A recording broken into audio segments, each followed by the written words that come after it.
today for a webinar called The Value of a Chief Performance Officer in Any Government Organization. And Greg Useem is going to be our presenter today. So I have a few more words of introduction for you. Greg, could you, by chance, advance the slides, please? Thank you. So today's webinar is brought to you by the American Society for Quality, ASQ, and the ASQ Government Division. Of course, I'm moderating this. I'm Mark Burson. I'm the Government Division Chairman. We also are getting support from our technical leader, Nyota Brown. She's going to be helping us out today, too, to make sure everything runs smoothly, and she's awesome. So ASQ represents the voice of quality throughout the world with over 80,000 members. Government Division is one out of 26 divisions in the society. And you can always check us out at our website that's mentioned in this webinar, in this presentation.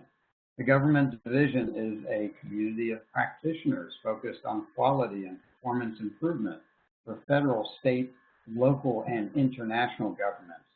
We are composed of government leaders and employees, seasoned experts, consultants, practitioners, university professors, students, and others engaged with or interested in the public sector. So we invite you to join our community. So we have been doing webinars probably about once a month and on the average. And so we invite you to join our webinars. They're all complimentary. You can always go to our Government Division website and check the events page. We also send out announcements periodically through LinkedIn and through our Government Division newsletter. So we hope that you join us and also invite others. Forward your invites to others. So we'd like to get as much participation as possible. So the format today is, we'll have about a 45-minute or so presentation by Greg. But if you have questions throughout, we ask that you use the Q&A tab at the bottom on the right side of your screen and write in your questions at the end of the webinar. I will convey some of your questions, or as many questions as we have time for, to Greg, who will take that opportunity to answer as many questions as possible. Also, at the end of the presentation, there is a listing of our division officers, or many of them, and as well as the speaker and contact information. So if you want to reach us, the division officers or the speaker, then feel free to do so, especially if you didn't get your particular question answered.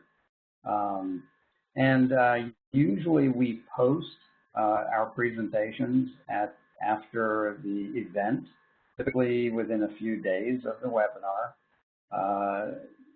And it's either going to be a PDF or a recording or both. So without further ado, I'm going to invite, or actually introduce, Greg Useem. I'm going to give you a few words about Greg. Greg Useem is the Director of the Office of Performance and Accountability. He's the Chief Performance Officer for the City of Alexandria, Virginia. Greg joined the city in 2012 as the city's first CPO. In his current role, he is responsible for helping the city to use data and analysis to inform decisions.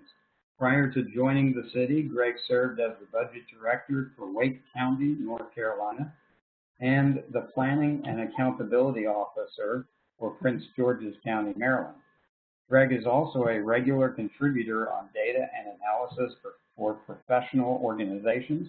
He earned his bachelor's degree in political science and history from Lynchburg College and a master's in public administration from the University of North Carolina at Chapel Hill.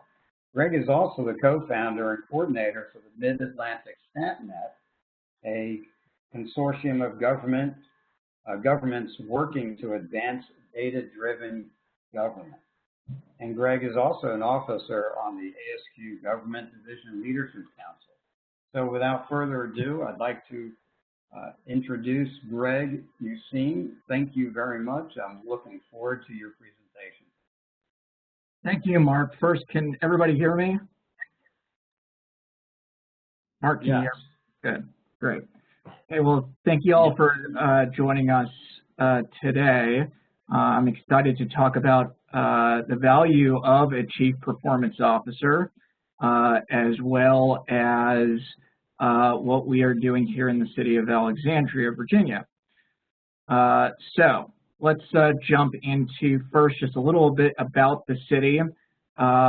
So we are about 160,000 residents, about 15.5 square miles. We are in the DC metro area. You can see a little map on the bottom left that gives you some perspective on where we are. We're an urban and suburban community. We have a historic area, which is that red section on the right, Old Town.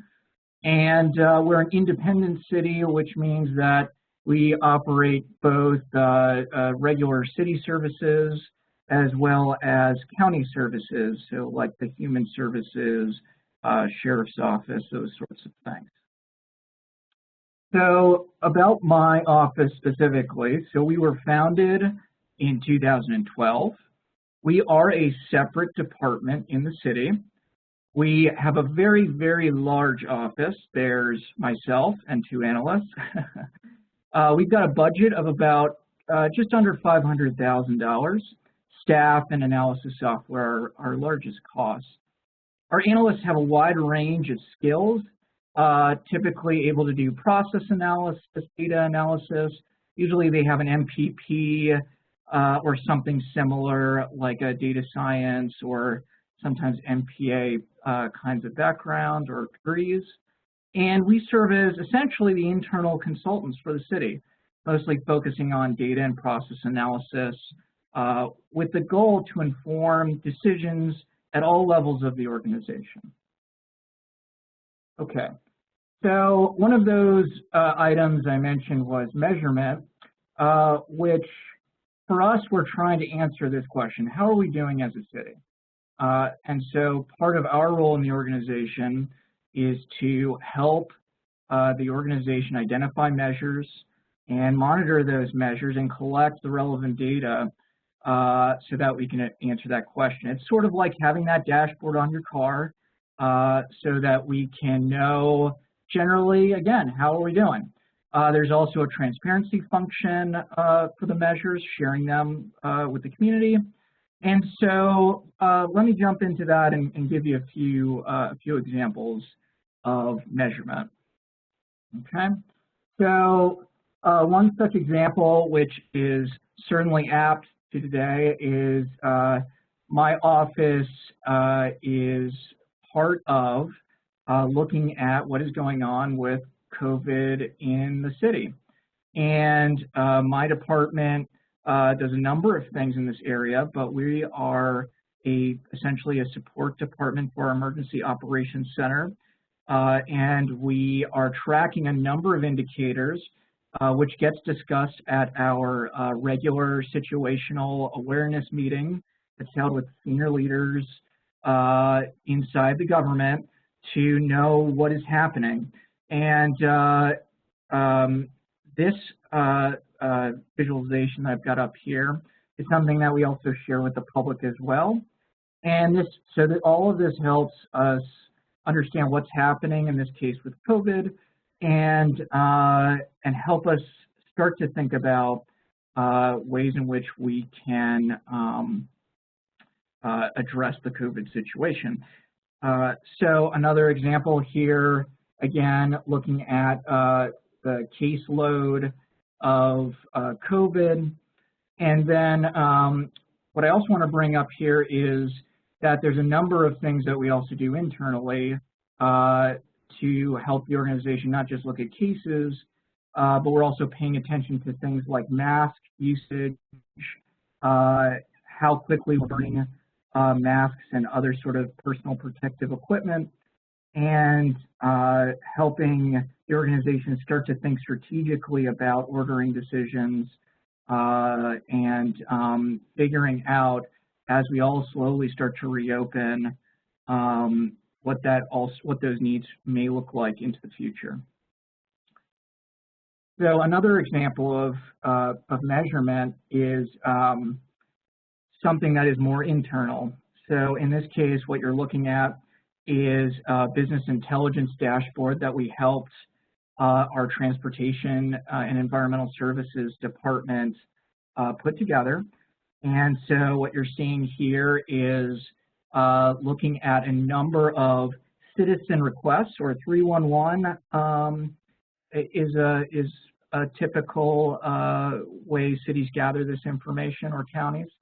And what you've got on the left-hand side there are the different items that people are calling about. Recycling, a lot of recycling items is what I pulled out of here. We've got the ID of the actual calls. Took out the addresses just because it's sensitive information. But we also have the address in there. We've got when we anticipate that we should complete it, the number of days it's been open and overdue, and then we've got a nice little quick green, yellow, red. Are we overdue? Are we on time? And then on the bottom right there, where are these things in the city? And on the top right, you can filter that information for the particular issue or item that we're looking for. So this helps all levels of that department, the Transportation Environmental Services Department, pay attention to 311 service requests from our community so that we can be sure that we're being responsive to address these questions and issues and follow up in the timeframes that we have promised to follow up in. It gives operational intelligence from mid-level managers, leaders, meaning like directors and deputies inside the department, and all the way up to the city manager in our case as well. So also in the frame of within measurement, part of our role, as I mentioned earlier, is helping the organization collect good data as well.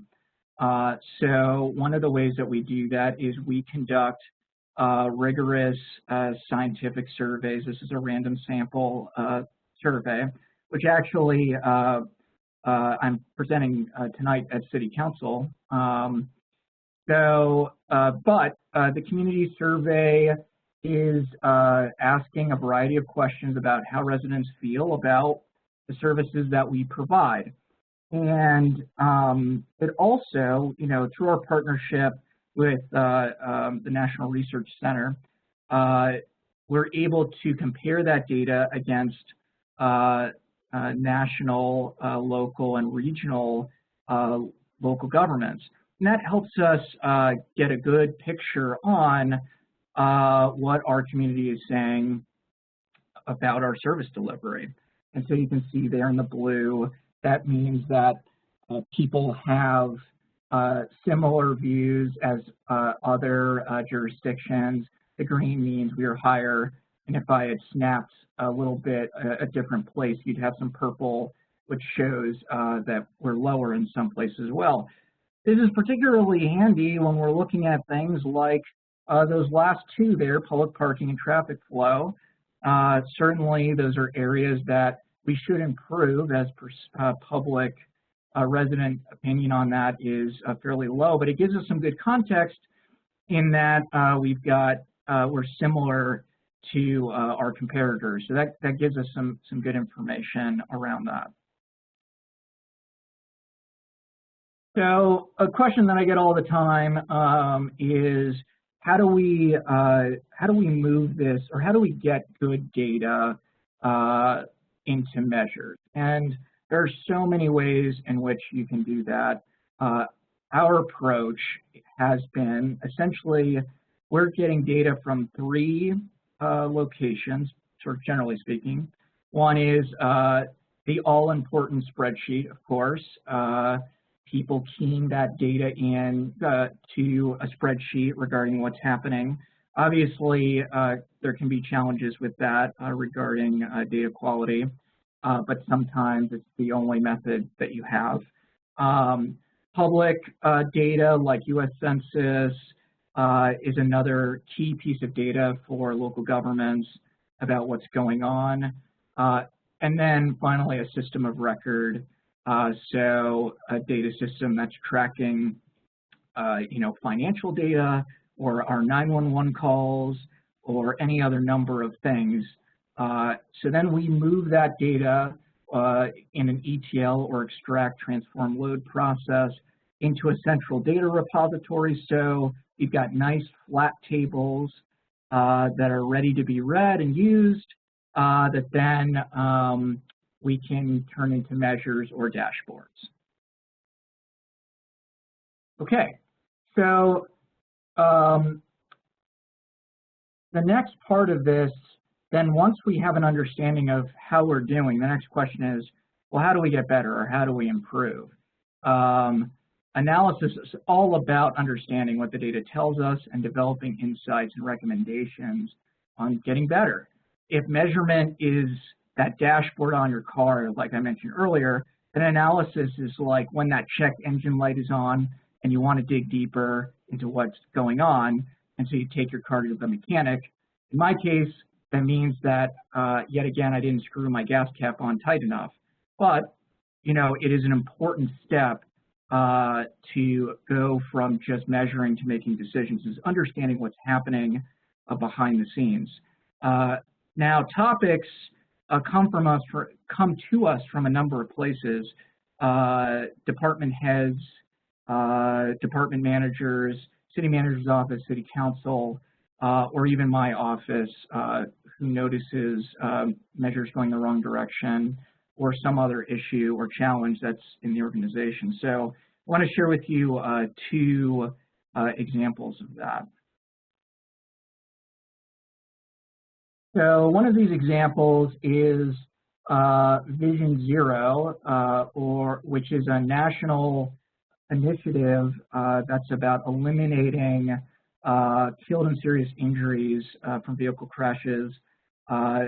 Just alone in the DC metro area, I know Montgomery County, Maryland, the District of Columbia, and others have been focusing in on this as well. So our city council, city manager, transportation, police department all wanted to get into this issue because of its import to our community. And so they, having a chief performance officer and department, like the Office of Performance and Accountability, gave that committee of the police, the transportation department, and others a place to ask data questions to come up with a data-driven approach to better understand where are our issues and challenges around, in this case, vehicle crashes.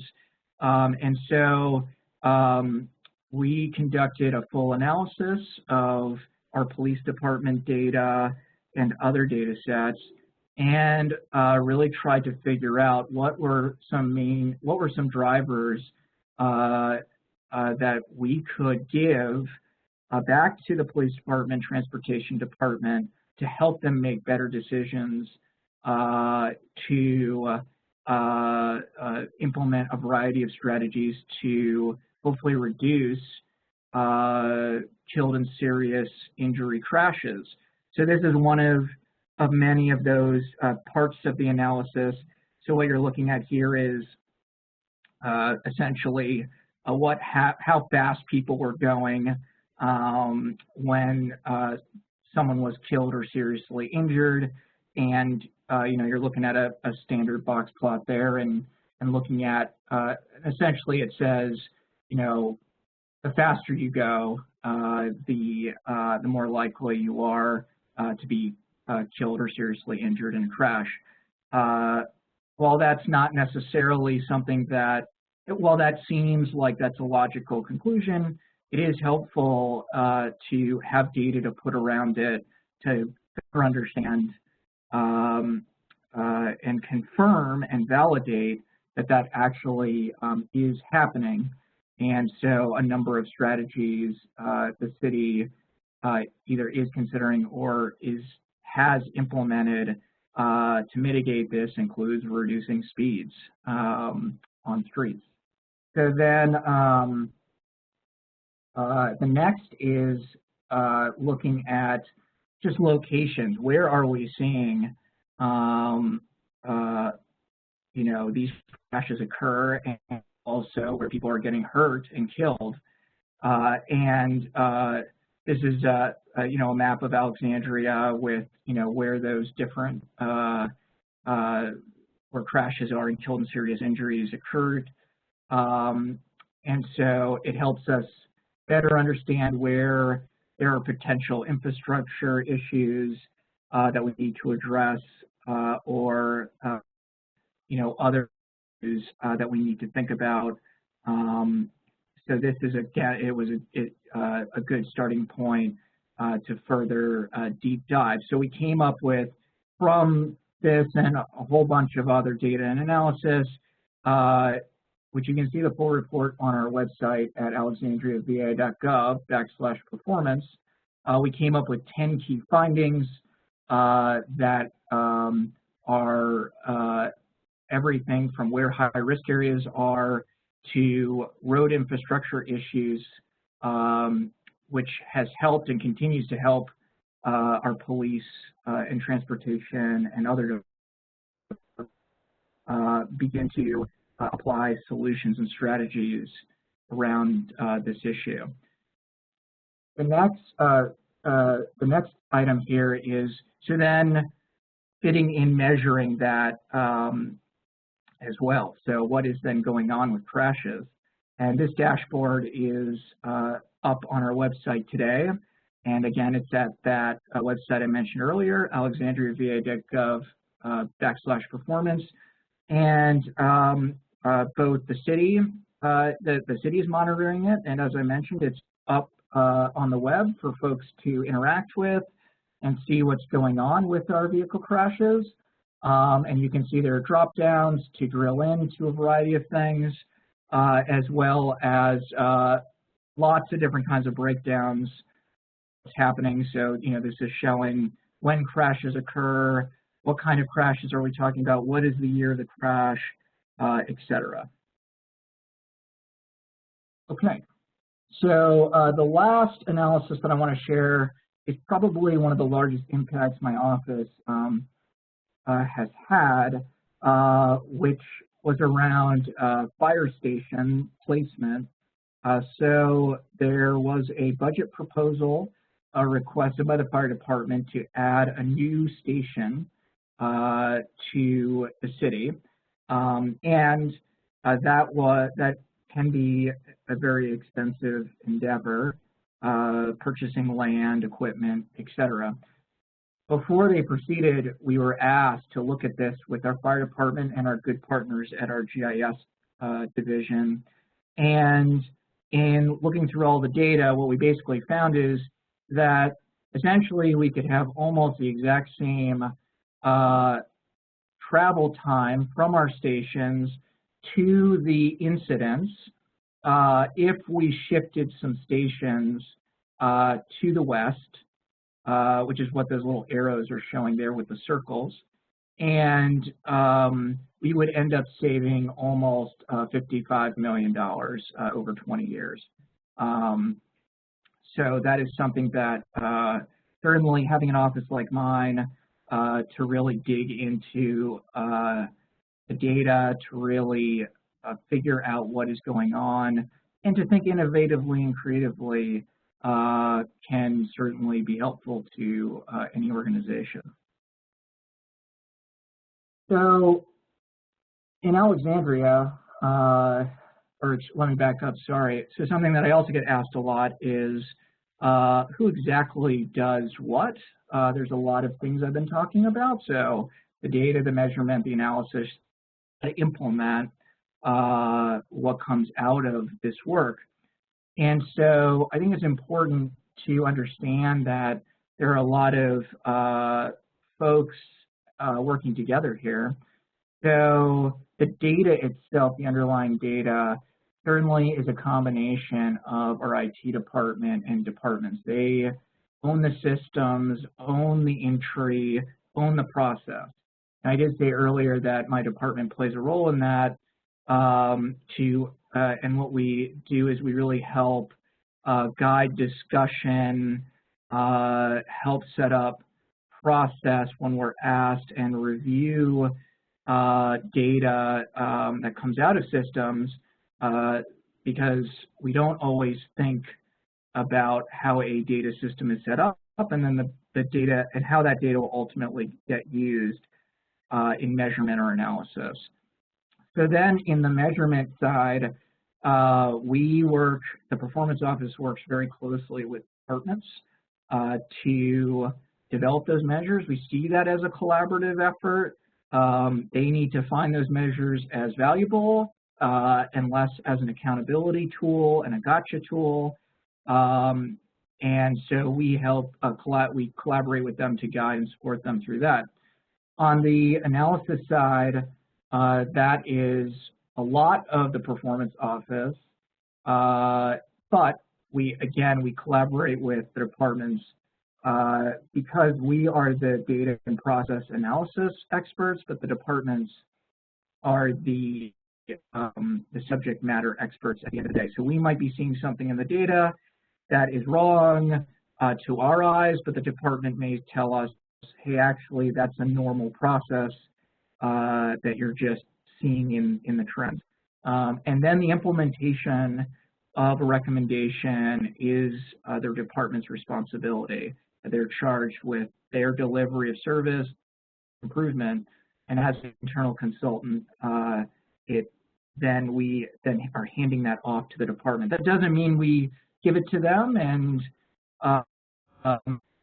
we never talk to them again, but we do see that responsibility as theirs. Okay, so another question that we get a lot of is, well, how did we get here as a Office of Performance Accountability and to have a Chief Performance Officer? So the city, probably like a lot of places, started measuring services sometime in the 1960s, and then starting in 2006, the Budget Office began a more systematic measurement process, which was called Managing for Results.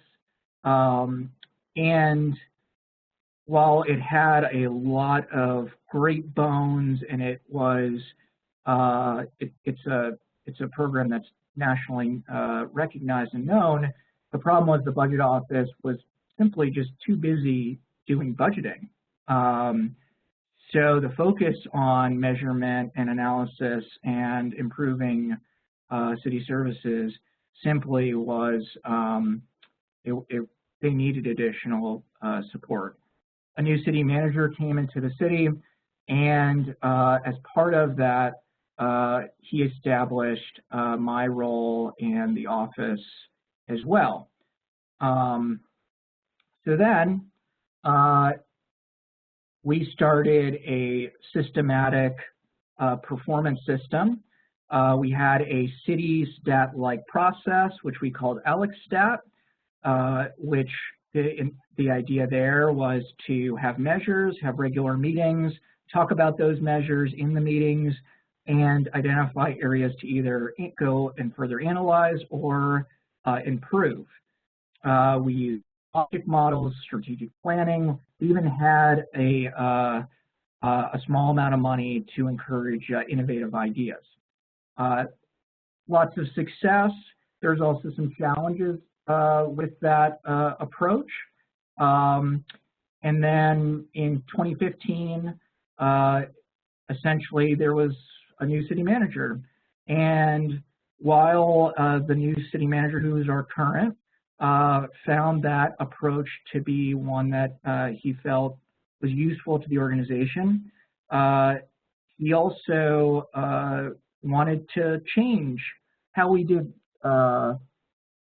this, and so essentially what happened was he changed us to an internal consulting role and less of a performance management, citywide performance management. So he focused us on what we were already talking about, data analysis to solve problems, doing analysis reports, and focusing in on business intelligence. Now in 2020, there's a new element that's being added, which I'm sure many of you are familiar with, high performance organizations. And my office has been asked to be part of that, and we're very excited. And we're not quite sure yet all the details there as it's in development. But I wanted to share that with you and the other two iterations, because it's important to note that depending on the leader, the manager, the goals of the organization, there are lots of ways to approach this kind of work. And I'm a believer that there's no one right way to do it. It's about fitting that organization and fitting that leader. And the main goal, though, is still the same. Use data analysis measurement to inform good decisions. And so my advice around that is, be tool agnostic, be flexible around a particular framework. Like I was mentioning, at the end of the day, the goal is to be helpful to the organization, ultimately, to solve problems and inform decisions.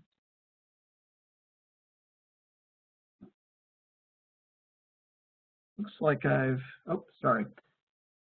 So the value that the CPO has brought Alexandria is meaningful data and measures, analysis capability to help the city and departments use data to understand and solve problems, and are focused on continuous improvement of city services. So with that, I wanted to make sure that we had enough time to answer your all's questions, and I see a whole bunch of questions popping up in the chat box. So I believe I'm turning this back over to Mark to moderate. Oh, thank you very much. I mean, that was a great presentation. Let me put my screen back on here. All right. So that was a great presentation there, Greg. And yes, we do have a few questions popping in here. And I see that more are popping in. So here's one. How do you decide categories to measure? Survey, or, do you do a survey? Do you do something internally? How do you decide?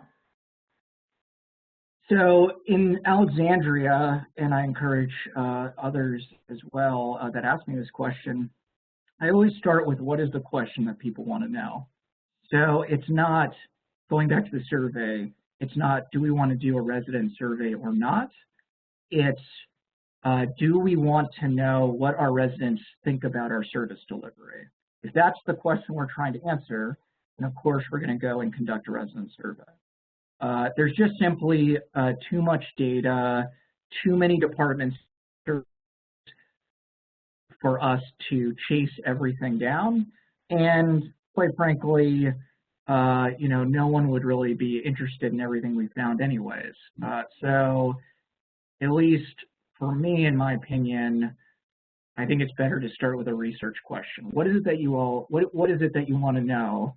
And then let's figure out what the right measure or measures are. Makes sense.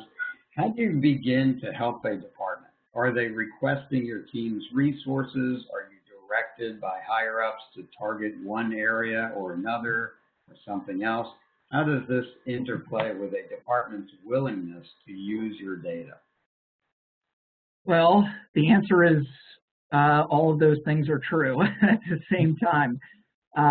Some departments are very interested in our right from the beginning, and others are resistant.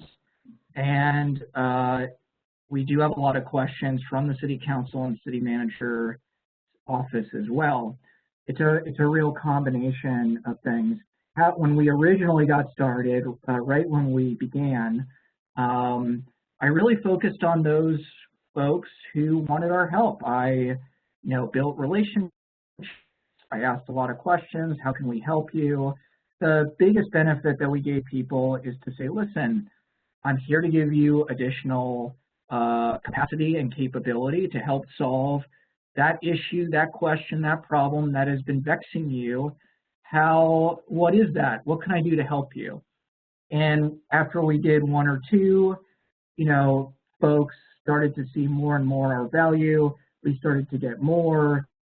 And now I have probably about 100 or 120 projects backlogged because the organization sees how much value that we add. But initially, it was a lot of just, I'm here to help you. I'm here to help solve your problem.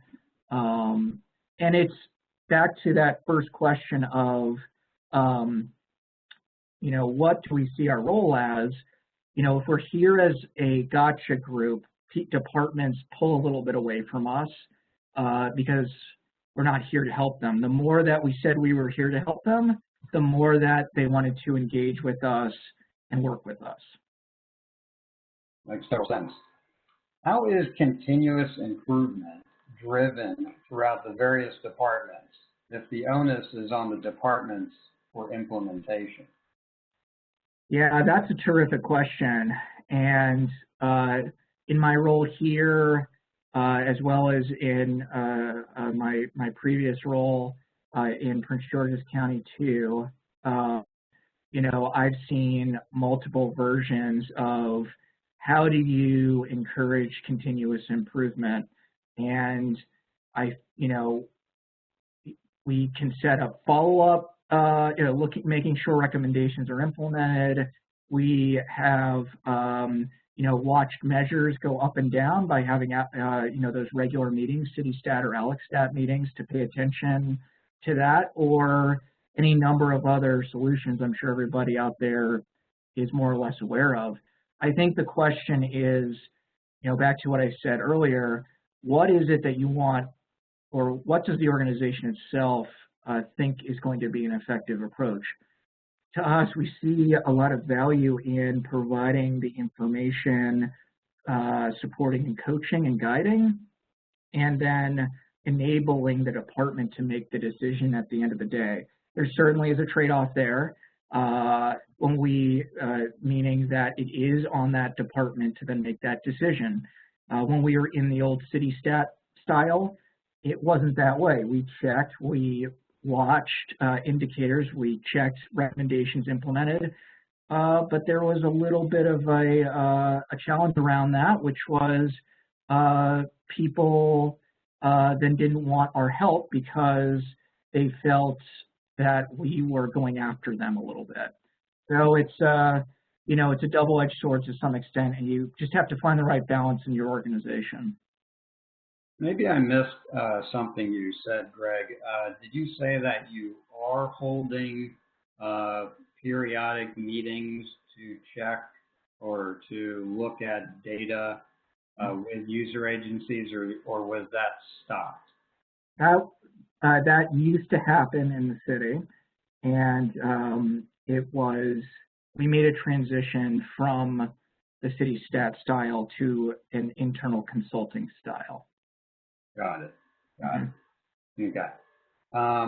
Let's see. We have another few questions, several actually. Good. So what other BI tools are utilized to conduct data collection, data analysis, KPIs? Sure. Like Power BI is one example. But I mean, there are a lot of tools out there, and Google search certainly will give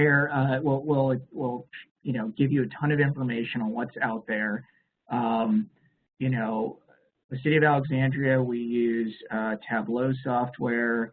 There's Power BI, Click. There's a number of others that are out there. They all have their pros and their cons. Again, it's a question of how do you want to use that software. You know, I think it's important to remember, though, that software won't fix problems or interests in doing this kind of work. And so when I was in Prince George's County, we did everything through Excel and SharePoint completely effectively. So, you know, buying expensive software, like I said, won't solve for that. But there's a lot of benefits to using these kinds of tools. Like I mentioned, data repository centralization, being able to do ETLs, having fancy dashboards that you can do quite a bit with and use for analysis. I believe that answered that question, Mark. Yeah, you did. And in fact, it reminds me of something you said earlier that seems to really resonate, is that it all begins with asking the right question. It doesn't matter how great your tool is. If you're not asking the right question from the beginning, you're going to collect the wrong data, and you're not going to be very effective. Correct. You make everything look very pretty, but other than that, it may not be very meaningful. That's right. That's right. So, and Mark, if I could just build on that for a minute, I think it's important to also say that it's okay to start with, you know, not the perfect question or not the perfect set of measures or not the perfect software or perfect data. I think the most important part is just start with something. What is something that you're interested in knowing about? Build from there. You can always improve the software. You can always improve the measures. But the most important part, like you said, is, hey, what is it that we want to know and where do we want to get better? And then you can build on that and improve. So that actually raises another interesting point, and I've encountered this in other jurisdictions. At what point do you decide to make a measure public-facing or retain it as something internal? Yeah, that is a great question and a very complicated one. And I hate to continue to say that it's really dependent on the place you're at, but I think it really is. Yeah. We try and lean towards being more transparent than not. There are certainly laws around certain data being shared with outside of even a department or service, let alone the public. So that can be a challenge, and one that we work with our city attorney's office on pretty closely. But it's simply a question of what do you as an organization want to do. I will say that I think it is important to note that sometimes people start with the public measures first because leaders or elected officials or whoever, that's where they want to start because it's the whiz bang on a website that a lot of people see. But the challenge with that is then where's the value proposition in terms of the continuous improvement elements. Now, if it's one and the same and you're building it together, then that's terrific. But just that would be a word of caution. Don't think that by sticking a dashboard on your website, you will automatically continuously improve because you've finally finished that. Right. Yes. I mean, it's a great discussion because I remember interacting with one jurisdiction that said that they tend to put it out there even if it's not fully cooked because they want to get that reaction from the public. Mm-hmm. And it helps them, it kind of drives them and it helps them improve faster because it's kind of a way to prompt them. That's certainly another way to do it as well. And I would say, the city values that transparency element as well and community engagement. And we also see it as an important element there. So I don't want to discount the public dashboards either. Right. So what tips or advice would you have for trying to get something like this started in a particular city, particularly from the perspective of a citizen, a non-government employee, from the perspective of someone with years of continuous improvement experience, like this individual is asking? Well, I think that's a tough question to answer. I think that understanding and sharing with elected officials and/or leaders that this is an area that a lot of local governments have or are implementing is really an important step. It's also important to share how what kind of mark a group like this can make. It's just me and two analysts, as I mentioned, and just through the few slides that I showed today, I hope that you can see what kind of value that we to the organization and how you can save money and make services more efficient and effective. And I think that argument, I would hope, would be clear and understandable right from the beginning. I mean, as far as I'm aware, there are over 100 local government counties in the United States doing this, maybe more, any states. So it certainly is something that folks see as important and valuable. It would be very interesting, and I wonder if a study is being done on many jurisdictions to see what the actual value is. In fact, we got another question asking just that, about, what is the ROI on the role in the office? In fact, and related to that, and I could imagine a lot of people are asking that kind of question. What's the value of having a chief performance officer? Because if another city came to you and they asked, what's the value or the business case for standing up a chief performance office or officer, what would you tell them? Well, we can make either a quantitative or qualitative argument here. The qualitative argument, I think the qualitative is around giving departments capacity, capability to better understand their services and continuously improve and use that data to better inform their decisions. The quantitative argument, that's something that my office is actually, we don't currently do that. It's something that we're actually starting to think about.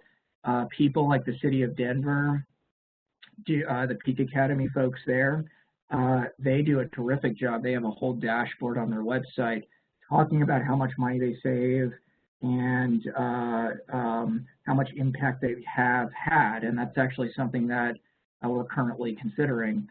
So there certainly are a lot of ways to talk about and think about that ROI. Yeah, in fact, and I didn't do the complete math here, but just from your own data that you have presented today, on one project you saved roughly $55 million over 20 years, and your office, the cost of your office is roughly a fifth of that, and that's only on one project. That's right. So if you do the math, that's a great return on investment. And that's just cost savings, because you present other value that's beyond just cost savings. You may be improving safety, you may be improving other things.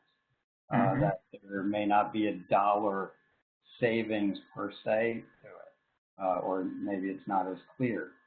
So let me ask you a couple other questions that popped in here. Does your team work with a legal department to collect metrics? meaning are we measuring the legal department or are we working with the legal department to look over metrics? I'm guessing it's the latter, but I don't know that for sure. Looking over the data with the legal department? Yeah. So the answer is yes, because we're dealing the administrative data that we're looking at. Some of it can be sensitive, you know, like looking at SNAP data or looking at, you know, EMS calls, for example, can be protected by HIPAA or, you know, a number of other laws. So we work very closely. We actually, you know, when we move data from the source system, if I can back up my slides here for a moment. Yep. So when we do that ETL or extract, transform, load into that data repository, there's actually a process by which our IT security team, my office, the city attorney's office, get together and we actually talk about that data and what sensitivities do we need to be thinking about around that before we keep it in the data repository and before we get into a visualization or dashboard or measure. So yes, that is something that we're very aware of and are very careful about. We use a number of approaches to make sure we don't have sensitive data if, let's say, the city attorney flags something for us, from de-identification to just removing the field completely to scrambling the information, all kinds of stuff that we do at that point. Makes sense. There's another question around process improvement. What software do you use for process mapping? Have you ever used iGraphics? We don't use iGraphics. Currently, we are pretty low. We pretty much just use Visio for process improvement. But process improvement is actually an area that we are looking to expand our footprint into more so, potentially. As part of that HPO or high performance organizations piece, I would say right now 70 to 80% of our work, maybe a little bit more, is more data analysis than process improvement work. But certainly there's a lot there to be gained as well. Fantastic. Another question here: do you use sentiment analysis internally and externally to gauge interest, progress, and success of past, current, and slated initiatives? No, that is a good point, and another area of, you know, here we are talking about how do we continuously improve the organization, and I will say that my office as well is in a continuous improvement mode, especially, like I said, as we move into this high performance. Sentiment analysis is an item also that we're thinking about applying as well, potentially. But no, currently we don't. That's an interesting idea. How does the city or your office select and prioritize its areas of analysis among the many that are possible? Yeah, that's an excellent question. So we do have a prioritization approach, essentially looking at do we believe that the data is available? In some cases, we already have it in our data repository, in others we don't. But do we think it's there? Is there support from the applicable departments that would be affected? So back to the Vision Zero, just for pretend, for argument's sake, let's say that the transportation and police department were not interested in us doing it at all, but we were. It would be a lower price versus you know, the departments wanting our help. So that brings it up in terms of our prioritization. Also the urgency, as you can imagine, COVID analysis work superseded all other work recently. So although that's of course a unique case, but anything that's considered priority in terms of time, so we have to make a decision, for example, on the fire stations within the next X amount of time, that then moves it up. And then if there is specific items that the city council or city manager deem as important to their upcoming decisions, that also would move it up. So those are typically our criteria. Oh, and I left one off, which is just value and impact. So how impactful, important, useful would something be? So if somebody is saying, I would like you to do this analysis or build this dashboard for us, but we're not sure how we would use it, or I'm just kind of interested in that, that becomes a lower priority. If somebody says, no, I want that piece of information because I have to decide if I'm going left or right, or what have you, so moves it up quite a bit. Fantastic. We have a few more minutes in case if anyone has any additional questions, just send it through the Q&A. Related to what you just said, well, actually, two points. I do want to remind people that if you have additional questions beyond today, reach out to us. We've provided the contact information of Greg as well as some of our officers on that page that you see in front of you. So feel free to keep in contact with us and definitely connect with the ASQ Government Division. And if you're not already a member, try to become a member. There's much to be gained. But related to what you were just saying, Greg, so I think, gosh, and now I forgot my question. It was it was a good question though, but we'll come back to it if any. Here's another question though. How do you decide categories to measure? Actually, I think, let me just double check to see if we've already answered that. Yeah, I believe we talked about that earlier. Yes. Okay. Let's see. I think there was another question that popped in. Let's see here. Okay. You mentioned Peak Academy in Denver. What are other good examples, cities, offices, would you recommend looking at for inspiration? Oh, well, that's a great question. I think you need to, there's a whole lot of them. I actually, Alexandria, we do our best to try and keep a list of a number of them, which, and you can also see a lot of this work that I shared today on our website, alexandriava.gov. So you can see them there.